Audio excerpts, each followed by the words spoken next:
Hello বন্ধুরা, তোমরা সবাই কেমন আছো? আশা করছি অনেক অনেক ভালো আছো, আর আমিও ভালো আছি। তো তোমাদের সাথে তো অনেক ব্লগ শেয়ার করছি, কিন্তু কিছু কিছু ব্লগ রয়েছে তোমাদের সাথে শেয়ার করা হয়নি। তো সেটার মধ্যে একটা অন্যতম হচ্ছে আমাদের পাড়ার দুর্গাপুজোর থিম। এবার যে থিমটা ছিল সেটা তোমাদের সাথে শেয়ার করা হয়নি।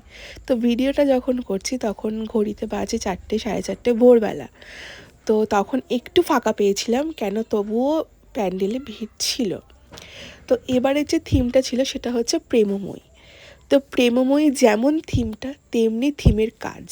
প্রত্যেক বছরই আমাদের পাড়ার এত সুন্দর সুন্দর প্রত্যেক বছর থিম হয়, অনবদ্য যাকে বলে। তো সেটা এবছরও কোনো খামতি যায়নি।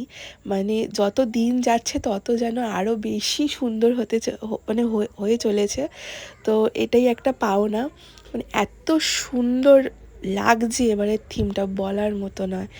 আর এত ভালো লেগেছে থিমের পুরো পুরো থিমটাই ভীষণ ভালো লেগেছে।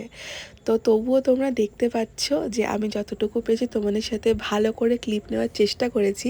জানি না কতটা সাকসেসফুল হলাম, কতটা তোমাদেরকে বোঝাতে পারলাম। তো থিমে যে কাজগুলো, যেই মূর্তিগুলো বসানো হয়েছে, যেন মনে হচ্ছে একদম রিয়েল যাকে বলে।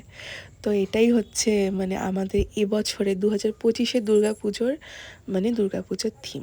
আর থিম যেমন তেমনি মায়ের হচ্ছে মুখ। মায়ের মুখটা কি স্নিগ্ধ আর মায়া ভরা, যেন তাকিয়েই থাকি। অন্ধকারেও দেখো আলোর কত সুন্দর ঝলক। তো এইটা বলার মতো না। প্রত্যেক বছরই ঠাকুরের মুখ খুব সুন্দর হয়, এবছর তো একদম অন্যরকম। তো আমার বেশ ভালো লেগেছে, যেমনি থিম তেমনি মায়ের মুখ। তো আমার তো ভীষণ ভালো লেগেছে। আমার পাড়া বলে নয়, প্রত্যেক বছর আমাদের পাড়ায় সুন্দর সুন্দর থিম, সুন্দর সুন্দর ঠাকুর হয়। তো সেটা তোমাদের সাথে শেয়ার করি। তো এবছরও সেটা খামতি যায়নি, তোমাদের সাথে শেয়ার করলাম। তো আমার তো ভীষণ পছন্দ। যে তোমাদের কেমন লাগলো অবশ্যই কমেন্ট করে জানিও।